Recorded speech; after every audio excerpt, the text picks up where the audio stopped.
Hello sir, வணக்கம். Welcome to சதா garden. இன்றைக்கி நம்ம மாடிக்கு போகலை, வீட்டு முன்னாடி தான் நிற்கிறோம். வீட்டுக்கு முன்னாடி நம்ம செடிகளை வச்சு எப்படி அழகுபடுத்தலாம், அழகு செடிகளை எப்படி வளர்க்கலாம் அப்படிங்கிறத பற்றி பார்க்க போகிறோம். வீட்டுக்கு முன்னாடி இப்போ எங்கள் வீடை பாருங்கள். வீட்டுக்கு முன்னாடி ஒரு வேப்பம் கன்று வச்சோம். இன்றைக்கி பாருங்கள், வேப்பங்கன்று நல்லா வளர்ந்து ஒரு வீட்டுக்கு ஒரு அழகு தெரிகிறது. மேலே பார்த்தீங்கன்னா ஒரு செம்பருத்தி செடியை வச்சோம். அந்த செம்பருத்தி தினத்துக்கு 5-6 பூக்களோட வீட்டுக்கு அழகே தருகிறது. இப்போ செம்பருத்தி ஏன் நம்ம வீட்டில் முன்னாடி வைக்கணும், இல்லாட்டா மேலே பால்கனியில் வைக்கணும் அப்படிங்கன்னா, செம்பருத்தியை ஒரு அழகான ஒரு பூக்கும் தாவரம் அப்படின்னு சொல்லலாம். இது வீட்டுக்கு அழகுக்கு அழகு சேர்க்கிறது. இந்த செம்பருத்தியில் பல வண்ணங்கள் இருந்தாலும் நமக்கு ரொம்ப சிறந்த கவர்ச்சிகரமான தோற்றத்தை தர்றது எதுன்னா இந்த சிவப்பு செம்பருத்தி தான்.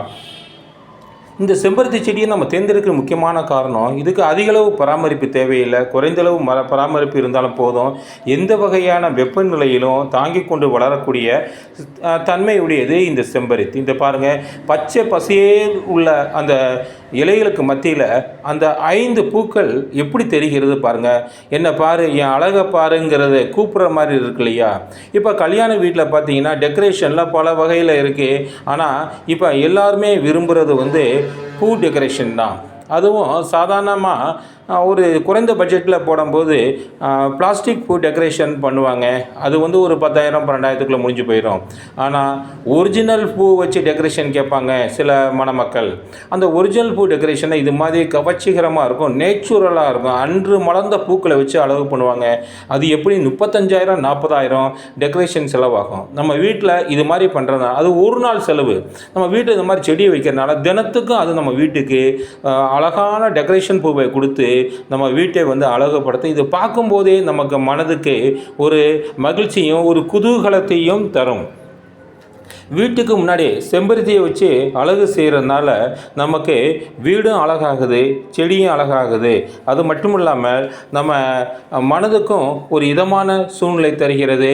வெளியிருந்து பார்க்குறவங்களுக்கும் ஒரு ரம்மியமான சூழ்நிலை தருகிறது. சிவப்பு நிறத்தில் ஏன் அவ்வளோ கவர்ச்சினா, அது ரொம்ப தூரத்திலிருந்தே அந்த பார்த்தாலே தெரியக்கூடிய தன்மை உடையது. அதனால் இதை பால்கனியில் வச்சு நம்ம அழகுபடுத்தலாம். அடுத்து, இந்த செம்பருத்தியில் மருத்துவ குணங்கள் இருக்குது அப்படிங்கிறது உங்களுக்கு தெரியும். அதுக்கடுத்து இந்த செம்பருத்தி வாஸ்து சாஸ்திரத்தில் மிக முக்கியமான பங்கு வகிக்கிறது. இது பாசிட்டிவ் எனர்ஜியை தரக்கூடியது. அதனால் வீட்டு முன்னாடியும் செம்பருத்தி வைங்க, இல்லை பால்கனியில் இது மாதிரி வச்சு உங்கள் வீட்டுக்கு அழகு சேர்க்கறதோட உங்கள் வாஸ்து தோஷத்தையும் நீக்கலாம். இப்போ ஏன் இது வாஸ்து செடி அப்படின்னு சொல்கிறோம் அப்படின்னு கேட்டோம்னா, வாஸ்து சாஸ்திரப்படி இது ஒரு மங்களகரமான செடி. குறிப்பாக செம்பருத்தி கிழக்கு பகுதியில் வைப்பது மிகவும் நல்லது. இப்போ நாங்கள் கிழக்கு பகுதியில் தான் வச்சுருக்கோம். இதனால் வீட்டில் மகிழ்ச்சியும் செழிப்பும் தங்கும். உங்கள் வீட்டில் செல்வ செழிப்பாக இருக்கணும் அப்படின்னா நீங்கள் பால்கனியில் செம்பருத்தி செடியை வைங்க, இது மாதிரி வைங்க. இல்லைன்னா வீட்டுக்கு முன்னாடி செம்பருத்தி செடி வைங்க. அடுத்து, இந்த செம்பருத்தியை பற்றி சொல்லணும் அப்படின்னா, செம்பருத்தி செடி வாஸ்து சாஸ்திரத்தில் மகிழ்ச்சி, அழகு, செல்வத்தோட தொடர்புடையது. எனவே செம்பருத்தியை வீட்டில் முன்னாடி வைக்கிறது உங்களுக்கு ஒரு மங்களகரமான ஒரு லட்சுமி முன்னாடி உட்கார்ந்துருக்கிற மாதிரி. செம்பருத்தியே ஒரு லட்சுமி தேவி என்று தான் சொல்லுவாங்க. அதுவும் கிழக்கு பகுதியில் வைக்கிறதுனால உங்களுக்கு கெடுதல் எதுவுமே ஏற்படாமல் சுப பலன்கள் அதிகளவு ஏற்படுகிறது. அப்படிப்பட்ட செம்பருத்தியை நம்ம வீட்டு முன்னாடி வச்சு வளர்க்கலாம். இதுக்கு என்ன செய்ய போகிறோம், தினத்துக்கு கொஞ்சம் தண்ணியை ஊற்றணும், அவ்வளோதான். இது வச்ச உடனே இந்த அளவுக்கு வந்துருமா சார், நாங்கள் நாளைக்கே வச்சுருவோம் அப்படிலாம் வராது.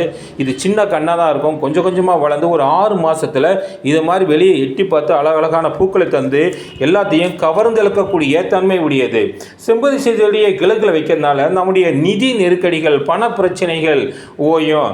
மண்டே பிச்சுக்கிட்டு தெரியும் இல்லையா, ஃபைனான்ஸ் ப்ராப்ளம், இது தொலைக்கணும்னா இதை வைக்கணும். அதுக்கடுத்து வீட்டில் செல்வம் பெருகணும் அப்படின்னா, நம்ம மக்கள் செல்வம் மட்டுமல்ல பண செல்வம் பெருகணும்னாலும் இந்த செம்பருத்தி செடியை கிழக்கு பகுதியில் வைங்க. அதுக்கடுத்து இந்த செம்பருத்தி உங்களுக்கு பாசிட்டிவ் எனர்ஜியை தரக்கூடியது, மகிழ்ச்சியான சூழலை ஏற்படுத்தக்கூடியது. இப்போ நெகட்டிவ் எனர்ஜிக்காரங்க உள்ளே வந்தால் கூட அவங்க மனசை மாற்றக்கூடிய தன்மை இந்த பாசிட்டிவ் எனர்ஜி கொண்டு நெகட்டிவ் எனர்ஜியை பாசிட்டிவாக மாற்றுறது இந்த செம்பருத்தியினுடைய சிறப்புத்தன்மை. இன்னொன்று, செம்பருத்தி செடியானது, அந்த பூவானது லட்சுமி தேவிக்கு மிகவும் மிகவும் உகந்த பூவாக கருதப்படுகிறது. அதனால் இந்த செம்பருத்தி பூவை நம்ம வெளியே வச்சு அழகு பார்க்கலாம், இல்லை இதை எடுத்து வீட்டில் உள்ள தெய்வங்களுக்கு வச்சு நம்ம அழகு பார்க்கலாம். இது அழகுக்கு அழகு செய்யக்கூடியது. வாஸ்துப்படி ஒரு குறிப்பிட்ட இடத்துல இதை வைக்கிறனால நமக்கு நேர்மறையான ஆற்றல் கிடைக்கும், வீட்டில் சுபீட்சம் நிலவும், அதிர்ஷ்டம் பெருகும். இதுக்கெல்லாம் இந்த செம்பருத்தி செடியானது கிழக்கு பார்த்து வைக்க வேண்டும். அடுத்து இந்த செம்பருத்தி செடி சூரிய பகவானுக்கு உரியதாக கருதப்படுகிறது. செம்பருத்தி பூக்கள் செவ்வாய் கிரகத்துடன் தொடர்புடையதாக நம்புறதுனால இது செல்வ செழிப்புக்கும் சிறந்தது அப்படிங்கிறாங்க. இந்த செல்வம் செழிப்பு, உங்களுக்கு செல்வம் அதிகளவு பெருகணும்னா இந்த செம்பருத்தி செடியை கிழக்கில் வைங்க, சூரியனுக்கு உதிப்பதற்கு நேராக வைங்க, அப்போ தான் இது வளரும். அடுத்து இந்த செம்பருத்தி பூவை பார்த்திங்கன்னா மென்மையானது, கவர்ச்சிகரமானது, ரைட்டா? இப்போ சிவப்பு நமக்கு ஒரு நல்ல மனதையும் ஒரு ஒழுக்கத்தையும் ஏற்படுத்தக்கூடியது. வாஸ்துப்படி இது நெகட்டிவ் ஆற்றலை போக்குன்னு நம்ம ஏற்கனவே சொல்லியிருக்கோம். நம்ம உடம்பு ஆரோக்கியமாக இருக்கணும் அப்படின்னா இந்த செம்பருத்தி வைங்க. ஏன்னா செம்பருத்தி மருத்துவ குணம் உடையதுங்கிறோம். இதனால் நமக்கு உள்ள வருகின்ற காற்றானது நெகட்டிவ் எனர்ஜியெல்லாம் விட்டுட்டு பாசிட்டிவ் எனர்ஜியோடு வரும். அடுத்து செம்பருத்தி கிழக்கில் வைக்கிறதுனால சூரியனுடைய நேர்மறையான ஆற்றலை எடுத்து நம்ம வீட்டுக்கு செல்வம், ஆரோக்கியம் மற்றும் குடும்ப உறவுகளை மேம்படுத்தும். இவ்வளவு சிறப்பானது இது. செம்பருத்தி செடியை பூவை பூஜையில் வைக்கிறதுனால நமக்கு நேர்மறை ஆற்றல் வரும். ஒரு இறைவனிடமிருந்து நம்ம நேர்மறையான ஆற்றலை நம்ம பெற முடியும். அடுத்து இந்த செம்பருத்தி செடியில் காய்ந்த பூ, காய்ந்த இலைகள் இருந்தால் நமக்கு எதிர்மறை ஆற்றலை உருவாக்கும். எனவே அதை உடனுக்குடனே நம்ம அகற்ற வேண்டியது ரொம்ப முக்கியம்.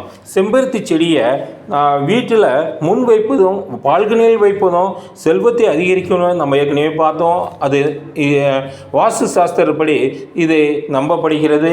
வாஸ்து சாஸ்திரப்படி அந்த செடியை வீட்டின் நேர்மறையான ஆற்றலை வளர்க்கும் அப்படிங்கிறாங்க, சுபிட்சத்தை கொண்டு வரும் அப்படிங்கிறாங்க. அத்தகைய அற்புதமான தாவரம் இந்த செம்பருத்தி அப்படிங்கிறாங்க. கிழக்கு பகுதியில் வைப்பதனால நமக்கு எல்லா செல்வங்களும் வளங்களும் கிடைக்கும் அப்படின்னு நம்புகிறாங்க. இப்படிப்பட்ட செம்பருத்தியை நம்ம வைக்கணும். இது கடையில் வாங்கும்போது ஒரு கண்ணா தான் கொடுப்பாங்க.